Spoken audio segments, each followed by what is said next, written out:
Welcome to this channel. তো আজকের এই ভিডিওটা ইম্পর্টেন্ট হবে যারা যারা ম্যাকআউটের ফার্স্ট ইয়ারে বিবিএ বা বিসিএ স্টুডেন্টস আছো তাদের জন্য। তোমাদের পরীক্ষার কোশ্চেন কিরকম ভাবে ফ্রেমিং হয় বা কোন কোন জায়গা থেকে ইম্পর্টেন্ট কোশ্চেন আসার চান্সেস আছে, কিভাবে কপি চেকিং হয়, স্পেশালি আমি সেই নিয়ে কথা বলবো। কারণ লিটারালি যে ভিডিওসগুলো আমি বানাই সেখানে বিবিএ বিসিএ কে হয়তো অতটা ফোকাস করি না, বাট রিসেন্টলি বিবিএ বিসিএ এরও প্রচুর কন্টেন্ট আমরা দেওয়া স্টার্ট করেছি। তোমাদেরই যারা সেকেন্ড ইয়ার বা থার্ড ইয়ারের সিনিয়র্স তারাও কিন্তু যথেষ্ট হেল্প পেয়েছে, তাদের এক্সামও যথেষ্ট সাজেশন কিন্তু ম্যাচ করেছে এবার।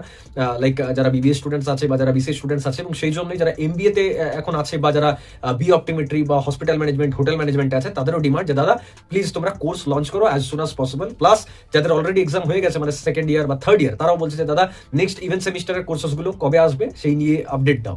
তো যাই হোক, সেগুলো আপডেট আসবে, বাট আপাতত এটা বলবো যে যারা যারা বিবিএ বা বিসিএ এর ফার্স্ট ইয়ারের স্টুডেন্ট আছো তোমরা কিন্তু প্রিপারেশনটা ঠিকঠাক ভাবে করো, কারণ তোমাদের কোথাও না কোথাও বিটেক স্টুডেন্টসদের থেকে না বেশি অ্যাডভান্টেজ আছে। বা তুমি বলবে কেন কেন দাদা এরকম কেন?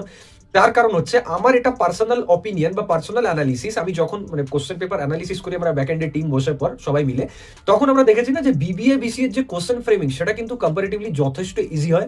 কপি চেকিংও কোথাও না কোথাও আমার মনে হয় যে কম্পারেটিভলি কিন্তু ইজি হয়। তো তুমি যদি একটু ঠিকঠাক ভাবে পড়ে পর পরীক্ষা দিতে যাচ্ছ, তার মানে তুমি বুঝে নাও যে তোমার পরীক্ষা কিন্তু ভালো হবে, রেজাল্ট ভালো হবে। এবার হ্যাঁ, কিছু কিছু ব্যাপার থাকে যে হ্যাঁ তাহলে কি আমি না লিখেই পরীক্ষায় পাস করে যাবো বা না লিখলেই কি আমাকে পাস করে দেবে, না এরকম নয়। আমি বললাম কম্পারেটিভলি ইজি হয়। তাহলে কিভাবে পড়বে? তার কারণ হচ্ছে বিবিএ বিসিএ সিলেবাস তো নতুন নতুন আপডেটেড সিলেবাসে আমরা দেখছি যে এমন এমন সাবজেক্টস আছে যারা হয়তো প্রিভিয়াস এর কোশ্চেনই অ্যাভেলেবেল নেই, বা যারা আর কি ওল্ড সিলেবাসে যাদের ব্যাকলগ ছিল তারাও ভাবছে যে দাদা কিভাবে ওই সাবজেক্টগুলো আমি পাস করবো ঠিকঠাক ভাবে, তো কোনো কন্টেন্ট বা কোনো রিসোর্সই অ্যাভেলেবেল নেই। তোমরাও হয়তো সব সাবজেক্টের কোর্স আনুনি প্রিভিয়াস সিলেবাসের, নতুন আপডেটেড সিলেবাসের তো কোর্স আমাদের আছে অলরেডি। বিবিএ আর বিসিএ পুরো কম্বাইন্ড আর কি কোর্স অ্যাভেলেবেল, 500 টাকায় তোমার সব সাবজেক্ট কভার হয়ে যাবে। কি কি আছে ওখানে? চ্যাপ্টার ওয়াইজ নোটস যেখানে সিলেবাস কভার হচ্ছে, তার সাথে সাথে প্রিভিয়াস এর কোশ্চেন, তার সলিউশনস এবং প্রিভিয়াস এর কোশ্চেন যে কনসেপ্ট থেকে আসছে তার অনেক ডেমো কোশ্চেন্স আছে। আমরা সাজেশন দিয়েছি, পিওয়াইকিউ অ্যানালিসিস দিয়েছি, মক টেস্ট দিয়েছি, মানে অনেক কিছু দেওয়া আছে যেটা পড়লে তোমার মোরাললেস পরীক্ষাতে যথেষ্ট ভালোভাবে কভার হয়ে যাবে। এরপর গল্পটা হচ্ছে যে তুমি তাহলে কিভাবে ফোকাস করবে। ব্যাপার হচ্ছে যে কিছু কিছু সাবজেক্টের কোশ্চেন তো অ্যাভেলেবেলই নেই। তোমরা হয়তো ভাবছো যে তাহলে ওই প্রিভিয়াস এর কোশ্চেনগুলো কিভাবে পাবো? তো দেখো, আমরা অনেক ফ্যাকাল্টির সাথে মানে কানেকশন রেখে পর অ্যারেঞ্জ করেছি। তার কারণ হচ্ছে কোথা থেকে অ্যারেঞ্জ করেছি সেটাও বলে দিচ্ছি। সেটা হচ্ছে যে ম্যাকআউটেরই অনেক সিলেবাস আছে না যেগুলো হয়তো বিবিএ ফার্স্ট ইয়ার সেকেন্ড ইয়ারের সাথে বিটেক এর 7 সেমের ম্যাচ আছে, বা বিএসসি সেকেন্ড ইয়ারের ম্যাচ আছে, বা হয়তো হসপিটাল ম্যানেজমেন্টের থার্ড ইয়ারের সাথে ম্যাচ আছে, এরকম কিন্তু হয়।